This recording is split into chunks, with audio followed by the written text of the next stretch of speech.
Hindi siya ang pinakamayaman. Hindi rin siya ang pinakakatawa.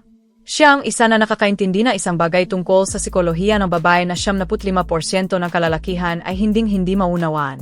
At wala itong kinalaman sa pick-up lines, mamahaling regalo, o pagiging alpha male. Sa kasalukuyan, may isang lalaki kung saan sa mundo na nagpaparamdam sa isang babae na isang bagay na hindi pa niya naramdaman dati. Hindi ito pagnanasa, hindi rin comfort, at hindi kahit tradisyonal na pag-ibig.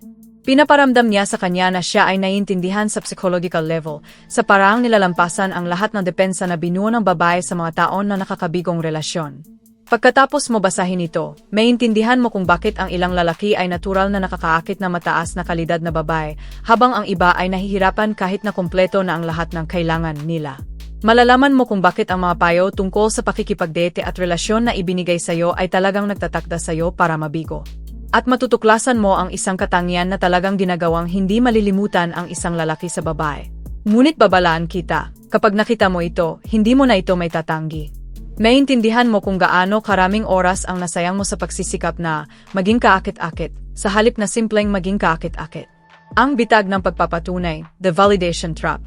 Seksyon 1, ang bitag ng pagpapatunay. Bakit baliktad ang lahat ng itinuro sa'yo?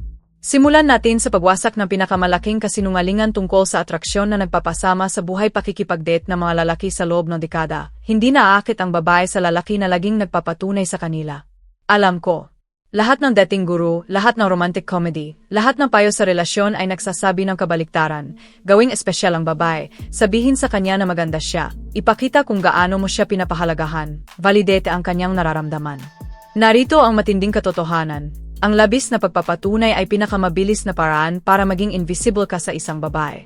Pero bago mo isipin na nagtuturo ako ng pagiging malupit o walang pakialam, hayaan mo akong ipaliwanag kung ano talaga ang nangyayari sa psikolohiya kapag binibigay mo sa babae ang sobrang validation.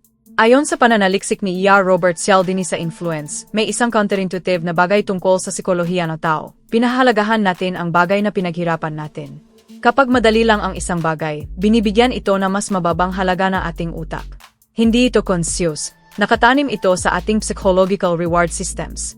Kapag agad-agad mong pinapatunayan ang babae, sumasang-ayon sa lahat ng sinasabi niya, palaging pinupuri ang hitsura niya, o ipinapakita na pilit mong gusto ang kanyang approval, pinapalabas mo ang tinatawag na cognitive ease. Nakikita na kanyang utak na mababa ang halaga ng atensyon mo dahil hindi niya kinailangan na effort para makuha ito. Ngunit dito nagiging interesante. Ang mga lalaki na natural na kaakit-akit sa babae, yung sinasabing iba o intriguing, ay nakakaintindi na mas malalim sa psikolohiya ng babae kaysa sa simpleng validation. Naiintindihan nila na hindi gusto ng babae na palaging pinapatunayan, gusto nilang hamunin na maging mas mataas ang kanilang potensyal. Halimbawa, dalawang lalaki ang nakilala ang parehong babae sa isang coffee shop. Nabanggit niya na graphic designer siya. Lalaki A, ang validator. Wow, ang galing mo naman. Sigurado akong sobrang creative ka. Talaga namang ang cool ng trabaho mo. Lalaki B, ang challenger, graphic design, ha? Kaya pala isa ka sa mga taong inisip na ang pagpili sa 12 shades ng Bluey ay creative decision. Ngumiti ng bahagya, anong class ng design ang talagang nakakapag-challenge sa'yo? Sinabi lang ni lalaki A na mahusay na siya. Sinabi ni lalaki B na maaaring hindi niya pa naabot ang kanyang buong potensyal at binigyan siya ng pagkakataong patunayan na mali siya. Hula mo kung sino ang inisip niya hanggang 3 oras pagkatapos. Hindi ito tungkol sa pagiging malupit o dismissive.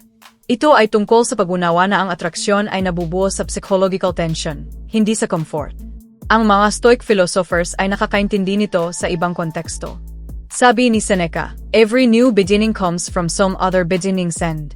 Kung i-apply sa atraksyon, para may bago at exciting na simula sa pagitan ng dalawang tao, kailangan may matapos, lalo na ang katiyakan ng babae sa kung sino siya at ano ang gusto niya.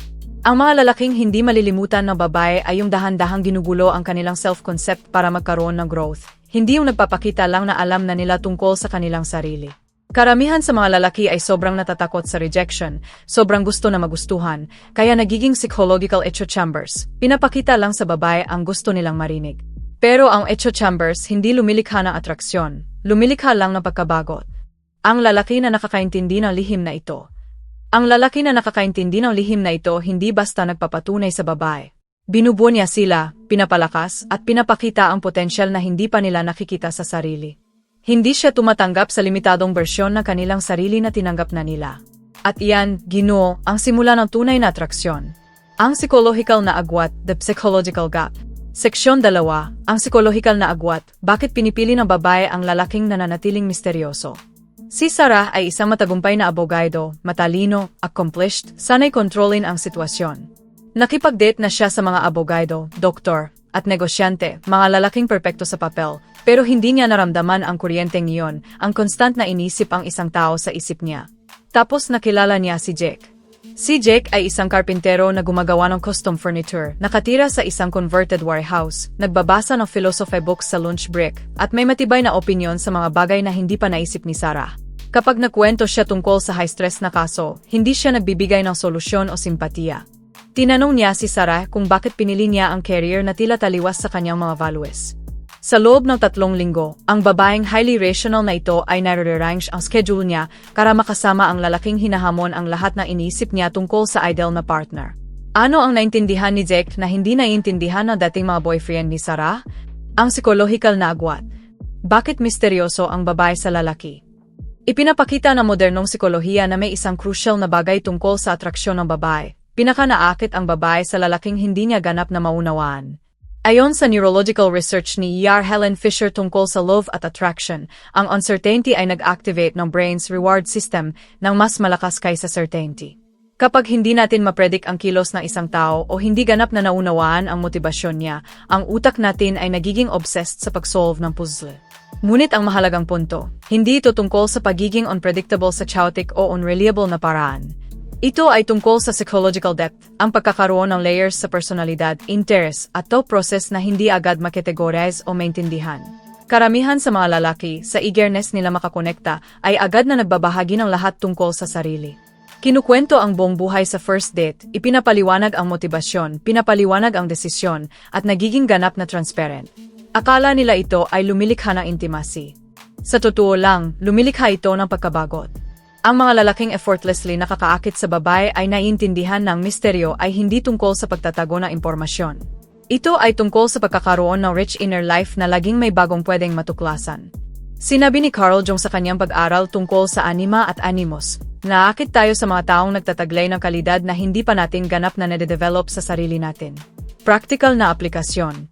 Para sa maraming babae, lalo na yung highly successful o controlling, naakit sila sa lalaking may psychological freedom na hindi pa nila pinapayagan ang sarili nilang maranasan. Si Jake ang karpintero ay hindi misteryoso dahil siya ay secretive.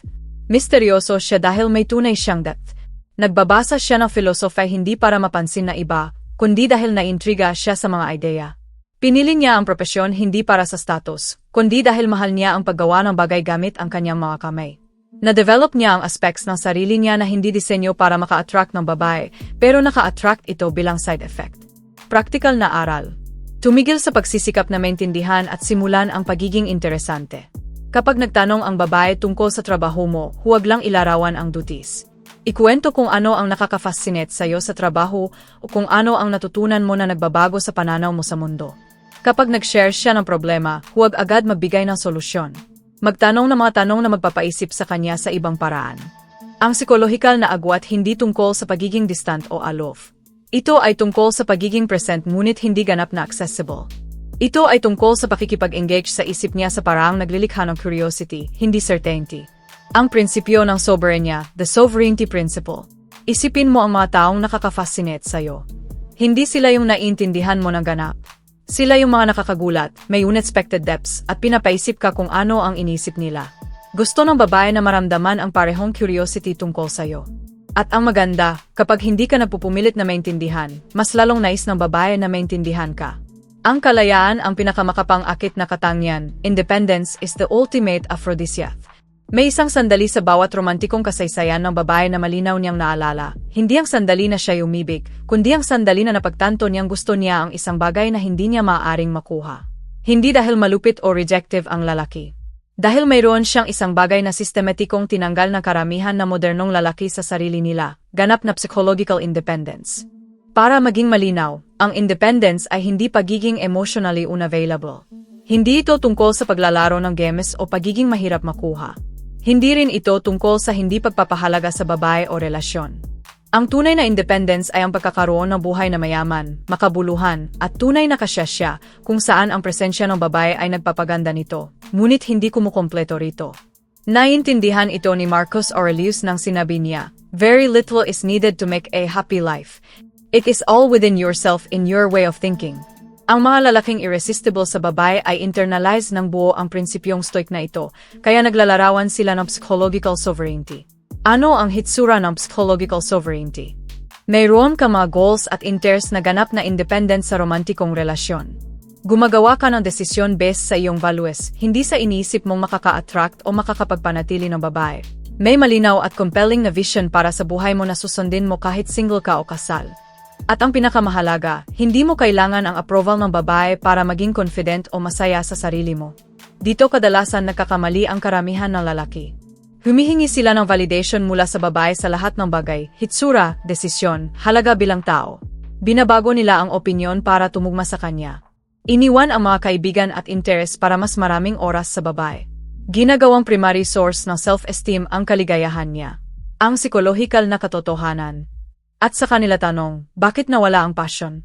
Narito ang katotohanan na makakaistorbo sa'yo, nababawasan ang atraksyon ng babae sa lalaking sobrang nangangailangan sa kanya. Hindi dahil malupit o selfish ang babae. Ito ay dahil ang relationships na need-based ay nagtitrigger ng caretaking instincts ng babae, hindi na mating instincts. Kapag kailangan mo ang validation, approval, o presensya niya para maging buo ka, unti-unti niyang nakikita ka bilang isang taong pinangangasiwaan kaysa bilang isang taong ninanais. Ayon kay Esther Perel, sa long-term relationships, sexual attraction ay nangangailangan ng tinatawag niyang psychological space. Ang pakiramdam na ang partner mo ay isang hiwalay, autonomous na nilalang na may sariling buhay sa loob. Kapag nag-collapse ang space na ito, kapag nag-freeze ang dalawang tao sa psychological level, nawawala ang desire. Ang lalaki na may soberenya sa relasyon. Ang mga lalaking nagpapanatili ng soberenya sa relasyon hindi ginagawa ito para maka-attract ng babae. Ginagawa nila ito dahil may natuklasan silang malalim tungkol sa kalikasan ng tao.